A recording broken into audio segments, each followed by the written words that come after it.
예, 그 북민협은 뭐 56개의 국내 단체로 구성된 협의회입니다. 거기에 저 정책위원장, 무직한 제가 정책위원장을 맡고 있고요. 저 개인적으로 우리 민족 서로 돕기 운동 코리안 쉐어링 무브먼트의 사무총장을 일을 하고 있습니다.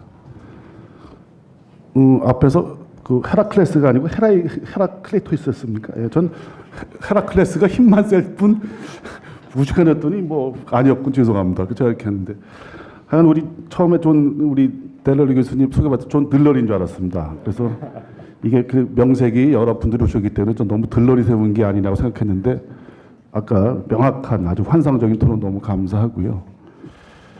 여러 가지 생각이 많습니다. 전 마지막 토론자니까 좀 지저분하게 토론 한번 해보겠습니다. 제가 요새 문재인 정부가 출범한 지 딱 6일이 지나고 있습니다. 그리고 딱 느낀 게 있습니다. 지난 박근혜 정부는 1년이 하루 같았는데요. 이 정부에는 6일이 1년 같습니다. 그러다 보니까 참 정부랑 대립하고 싸우는 게 편했다라고 생각이 듭니다. 왜? 그렇게 해왔으니까요. 협력하지 않고 대립하고 우리 입장을 규탄하고 하는 뭐 방식들이 편했는데 나름대로 우리와 적어도 이 민간기류 협력의 활성화라는 코드에 맞는 현 정부 출범인 6일은 그걸 하기 너무 물론 짧은 기간이겠지만 참 쉽지 않았다고 봅니다. 그 이유는 정부와 민간이 협력하는 방식을 잊어버린 거죠. 어떻게 해야 되냐고 서로가 좀 헤매고 있는 그런 상황이고요. 그리고 그동안에 적어도 민간 차원의 인도 지원 운동이 중단된 지가 뭐 길게는 8년 되지 않습니까? 그 기억 속에서 앞으로 어떻게 해야 되지, 또 어떠한 절차와 어떠한 로드맵이 있는지에 대해서 우리 스스로 헷갈리고 있습니다. 이게 9년 전 같으면 너무나 간단한 문제, 지지난 소위 노무현 정부 때는 너무나 간단한 문제, 즉 이명박 정부 초기에도 너무나 간단했던 문제들이 지금 대단히 복잡해지고 있는 상황이 좀 되고 있습니다. 저희가 지난 그 19대 대통령 선거 때 맞이해서 저희 북미협이 5개의 정책 건의를 보낸 적이 그 각 주요한 후보 진영에 보낸 적이 있고 대다수 후보 진영이 그 부분에 대해서 뭐 동의를 했다고 저는 생각을 하고 있습니다. 특히 가장 분명한 동의를 현 민주당 정부가 했다고 봅니다. 5가지를 뭐 이 자료집에 나와 있지만 간단히 말씀드리면은요. 우선 어느 정당도 집권하고 나면은 민간 차원의 대북 지원 활동에 대해서 정상화하겠다고 합니다. 그리고 민관이 분리해서 민간 차원의 대북 지원에 대해서는 자율성을 보장하겠다고 합니다. 물론 그것이 6일 만에 되는 건 아닐 겁니다. 그러나 가장 우선적인 것이 뭐냐면은 민간단체, 외국분들 좀 어려워하시겠지만 민간단체의 대북 지원은 3가지 시스템이 되고 있습니다. 일단 북한과의 접촉을 해야 될 겁니다. 뭐 팩스나 뭐 이메일, 전화를 통해서 접촉을 해서 의견 교환을 해야 되겠죠. 그리고 나서 되면은 두 번째가 물자를 지원해야 되겠죠. 그리고 나서 모니터링이라든지 사업협의 등을 위한 방부를 해야 되겠죠. 즉 북한 주민 접촉, 물자 반출, 북한 방문, 승인 이 3가지 절차의 시스템으로 구성이 됩니다. 그런데 최근 몇 년, 특히 박근혜 정부 2년간에는 가장 기본적인 첫 단계가 북한 주민 접촉이죠. 뭐 얘기를 해야 될 거 아닙니까? 우리가 보낸다고 받는 것도 아닌 거고 협의를 해나가는 과정이 간접 접촉, 뭐 팩스나 이메일 3자 또는 제3국에서의 직접 접촉 등을 들 수 있겠죠. 그것이 가장 기본적인 시스템일 겁니다. 따라서 저희는 우선 민간단체의 대북 지원의 정상화의 첫 단계는 그동안 중단된, 거부된, 정부에 의해서 규제되고 있는 민간 차원의 북한 주민 접촉 신청을 우선 재개해달라, 즉각 수리해달라는 요구를 하나를 하고 있습니다. 두 번째는 앞으로 인도 지원이 재개된다면 그것은 앞에 우리 김태형 교수님이나 이우영 교수님 말씀했듯이 단기적인 또 취약계층 위주의 지원만 말고 앞으로 중장기적인 개발 협력 방식으로 통합적으로 추진되도록 민관이 협력하자라는 그런 내용입니다. 그건 저희들 북민협, 우리 민간 대북 지원 단체의 꿈이기도 합니다. 또 세 번째는 대북 지원의 중요한 한 축을 맡고 있는 것이 한국은 지방자치단체입니다.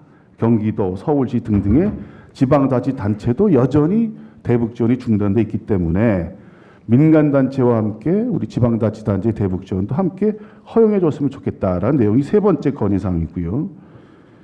네 번째는 지금 주제 중에 하나인 법률안 조속히 제정해서 인도 지원이 정치적 상황에 휘둘리지 않고 지속 가능하고 예측 가능하게 지원됐으면 좋겠다. 그러려면 제도화의 최고 단계인 법률했으면 좋겠다. 뭐 그런 얘기입니다. 그리고 마지막 다섯 번째 건의가 그동안은 정부가 일방적으로 독점을 해왔습니다. 통일 정책 말고도 이 대북 지원 정책도. 따라서 최소한 대북 지원 정책을 추진해 나감에 있어서 민간 협력 시스템을 가동하자. 옛날에 협의가 있습니다. 민간 정책 협의도 있었고요. 교류 협력 협의도 있었습니다. 그러나 협의가 중단된 지 한 7년 됩니다. 그래서 맨 앞에 모두에 말씀드린 민간이 협력하는 것이 어떤 제도, 시스템으로 협력해야 되는 것인가를 잊어버린 거죠. 뭐 통일부도 잊어버렸을 겁니다. 저희도 잊어버렸을 겁니다. 적어도 민간 협력 시스템 법률이 제도화되기 이전이라도 가능할 수 있겠다. 저는 그런 의미에서 통일부와 우리 북민협의 주요한 임원진들 간의 정례적인 협의의 자리, 뭐 법률에 규정되지 않더라도 그런 정례적인 가버넌스의 자리가 되게 됐으면 좋겠다는 입장을 갖고 있습니다. 그러나 정부가 출범하고 6일이 됐으니까 그것이 될 수가 없겠죠. 저 현재 상황을 한번 간단히 말씀드려 보겠습니다. 5월 10일 이후에 여러 가지 단체들이 이제 협의를 시작을 해야 되겠죠. 그런 의미에서 이제 북한 주민 접촉 신청을 넣었죠. 그것은 뭐 한두 개 단체만이 아닌 많은 단체들이 북한 주민 접촉 신청, 즉 북측의 우리 사업 파트너하고 좀 협의를 해 나가겠다, 간접을 협의해 나가겠다를 했습니다. 이건 뭐 저희는 될 줄 알았습니다. 그거는 정부 바뀌기 이전이라도 현재 통일부의 권한이니까, 또 현재 통일부가 차기 확정된 문재인 정부는 이 부분에 대해서 굉장히 적극적이니까 적어도 현재 통일부 장관이 담당 자문관이 바뀌지 않더라도 긍정적으로 검토할 수 있는데 뭐 그렇게 하지 않는 현재의 상황입니다. 물론 저희가 무리하지는 않습니다만, 뭐 현재 아시다시피 우리 문재인 정부의 그 통일 대북 정책 라인이 구성되지 않았죠. 근데 아시겠지만 예전에 외교안보 수석실이 있는데 폐지돼서 국가안보실로 갔죠. 근데 국가안보실 실장도 아직 인선이 안 되고 오늘도 인선이 안 되고, 그 밑에 대북적 통일부를 담당하고 대북 정책을 담당하는 2차장도 인선이 안 되고, 그 밑에 통일 정책을 담당하는 통일정책 비서관이죠. 통일정책 비서관도 인선이 안 되고, 또 통일부는 장관도 인선이 안 되고 차관도 인선이 안 됩니다. 따라서 현재 통일부의 입장에서는 청와대 이런 대북 정책 라인업도 구성이 안 되고 현재 장차관도 구성이 안 된 마당에 너무나 간단한 문제이지만 북한 전문 접촉 신청 승인도 아닙니다. 수리가 너무 간단한 문제지만 대단히 7, 8년 동안 막혔던 것을 승인하는 것은 대단히 상징적인 문제이기 때문에 소위 청와대의 라인업이 구성되고 통일부 장차관이 바뀌고 나서 될 수밖에 없지 않겠냐고 얘기하는 것 같습니다. 물론 뭐 그 많을 수도 있습니다만, 그렇게 되면 제가 보기엔 2달이 흘러가겠죠. 저희 우리 민족 서로 돕기 운동이나 북미 단체가 좀 마음 편하게 2달 기다리면 될 것 같습니다. 가만히 기다리고 있다가 다 라인이 되고 이제 정부가 할 때 우리 대북 정책으로는 민간교류 제기할 테니까 북민협에 연락을 하겠죠. 이제 북민협에 있는 단체들이 접촉 신청을 해 주십시오. 그러면 사안을 봐서 승인을 하겠습니다. 이렇게 나오겠죠. 그것이 우리 북민협이 이 정부랑 협력하는 방안이라고 생각하면 그렇게 할 수 있을 것 같습니다. 근데 저는 개인적으로 그렇게 못하겠습니다. 우리가 박근혜 정부 때 뼈저리게 느꼈습니다. 민간단체의 자율성의 확보나 이 문제는 아까 차두현 박사님 말씀하셨듯이 정부가 해주는 게 아닙니다.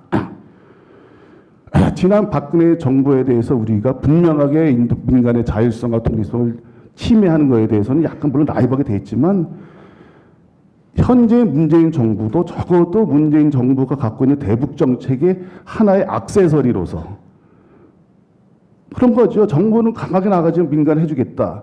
뭐 그런 하나의 대북 정책 액세서리로서 민간의 자율성의 문제가 아니라 민간 단체를 문재인표 대북 정책의 하나에 부서시킨다면 저는 그 역시 용납할 수 있는 게 아니다. 저는 그런 생각이 요새 강하게 듭니다. 하여튼 그러한 입장에서 또 된다고 보고요. 그리고 전 뭐 통일부나 여러 사람도 있는 것 같습니다. 헷갈리고 있는 거죠. 예를 들면 북한 주민 접촉 신청을 해서 승인하는데 한 2주일 걸리죠. 승인을 받으면 접촉을 해서 뭐 협의하는데 한 달, 2, 3주 걸릴 거고, 그리고 뭐 2, 3주 걸리고, 모든 시스템이 뭘 하나의 물자 지원과 하려고 하면은 2달이 가는 시스템이라는 건 있을 수 없는 시스템입니다. 근데 현재의 통일부가 생각하는 시스템은 2달이 걸려야지 이루어지는 시스템입니다. 저는 이건 전혀 맞지 않는 시스템이다로 보는 거고, 저는 그런 점에서 지금이라도 통일부의 고유 권한이 뭡니까? 민간단체 접촉 신청에 대한 전결권을 갖고 있고요. 소위 말하는 물자 반출에 대한 전결권을 통일부가 갖고 있고, 방북에 대한 과장들의 전결권을 갖고 있습니다. 그동안에 보수정부에서 뺏겼지 않습니까? 그럼 이제는 진보정권 누가 됐든 간에 통일부가 그 권한을 찾아와야죠.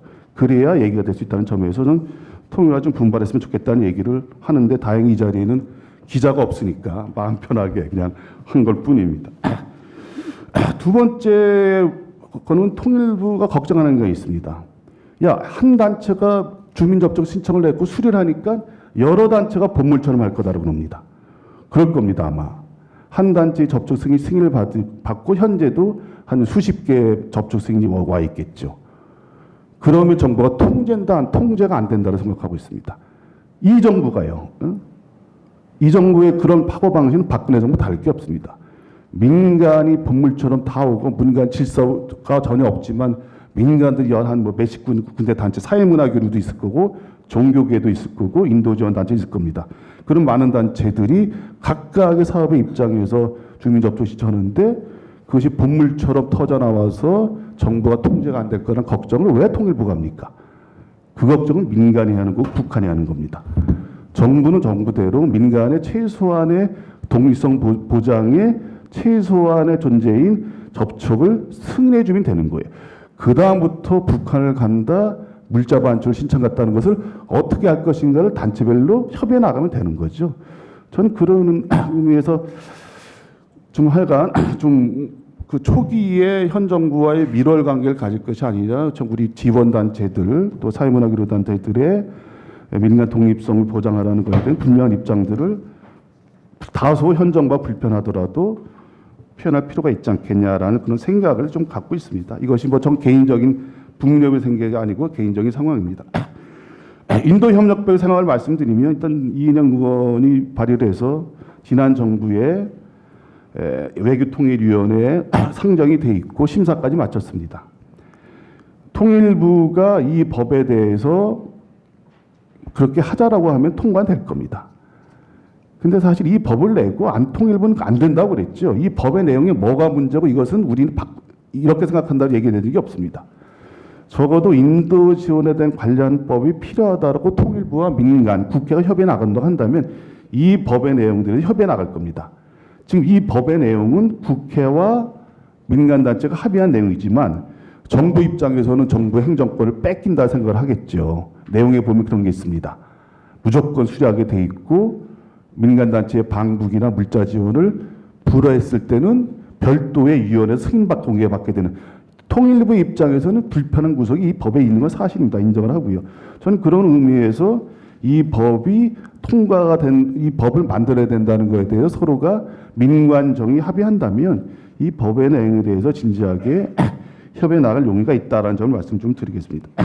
자, 마지막으로 두 가지 정도의 질의를 우리 최철영 교수님한테 하나 드리겠습니다. 인도개발협력법을 하다 보니까요, 제 개인적으로 이 법 갖고 안 된다는 생각이 듭니다.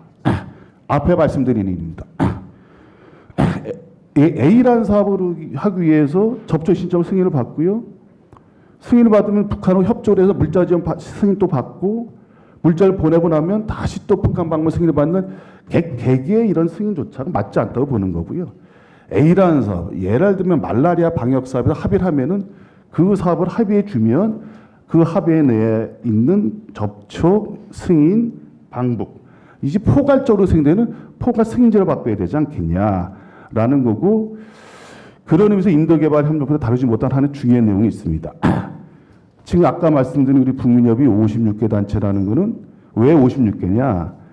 한국에서 대북 지원은 아무나 못합니다. 정부로부터 승인받은 사업자, 승인받은 단체만 대북 지원을 하게 되어 있습니다. 이것이 1999년까지입니다. 우리 최천 교수님 말씀하듯이 창구 독점화, 창구 다원화까지였죠. 전 그런 데서 이제는 창구 자유화까지 생각해 나가야 되지 않겠냐. 어느 단체더라도 북주가 협의에 대해서 인도 지원이나 협력 사업이 포괄적으로 협의가 되어 나간다면 그 사업을 포괄적으로 승인해서 그 안에서 접촉과 반출이 되는 포괄적인 승인 체제를 가져야 되지 않겠냐. 두 번째는 어느 건 되고 어느 건 안 된다는 것이 아니라 미국이나 EU처럼 지금 현재 물자 지원에서의 포지티브 시스템에서 네거티브 시스템으로 바꿀 필요가 있지 않느냐.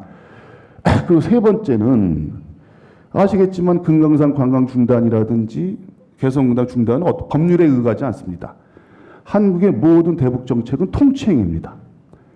따라서 앞으로 문재인 대통령이 공약했듯이 앞으로의 대북 정책은 법률에서 근거에 나가야 한다면 대북전처럼 근거에 나간다고 한다면 앞으로의 대북 제재도 법률에 근거해야 되지 않냐. 그럼 대북 제재는 어떻게 되느냐.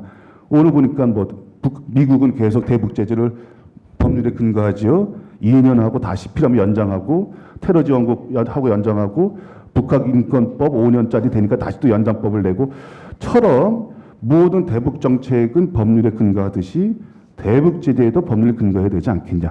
그러려고 한다면 소위 말하는 남북관계 전체의 절차를 규정하고 있는 교류협력에 관한 법률이 다시 고쳐야 되지 않겠느냐. 즉 인도개발협력법이 제정된다고 하더라도 교류협력법, 절차법인 교류협력법의 근본적인 개정이 없이는 안 맞는다. 저는 그런 의미에서 인도개발협력법의 제정과 물론 다른 법률도 필요하다고 하겠지만 인권법의 제정이야 국회에 할 문제고요. 인도개발협력법의 제정과 교류협력법의 개정이 두 개가 동시에 들어가야 되지 않겠냐 생각에 대해서 한번 말씀해 주시고요. 마지막으로 델러리 교수님의 그 말씀인 것 같습니다. 우리 김태 교수님이 평소에 굉장히 개발학자로서 하는데 소위 말하는 인도주의는 글로벌한 원칙이겠죠. 국제주의 원칙이겠죠. 그러나 저희가 강조하는 우리 NGO들은 제3세계 지원과 다르지 않습니까? 북을 지원하는 게 그것이 또 소위 말하는 민족 화해라는 원칙이 하나가 있는 거죠. 즉 민족 화해에 기여하지 않는 인도 지원이 뭔 의미가 있느냐. 또는 국제적인 인도주의 원칙에 바탕하지 않는 민족 화해 운동은 그게 무슨 인도주의 운동이냐. 두 가지 지점이 있기 때문에 저는 인도주의라는 국제적인 보편적인 원칙에 기반해서 소위 남북처럼 또 다른 나라가 경우 있는지 모르겠습니다만 지원국과 수혜국 간의 특수한 관계가 반영이 돼서 그러한 형태의 원칙의 보편에서 그 특수한 그 지역 사회를 반영하는 그러한 인도 지원의 원칙들의 그런 사례들이 있는지 또 가능한 건지에 대해서 한번 김 교수님 말씀해 주시면 감사하겠습니다. 네, 감사합니다.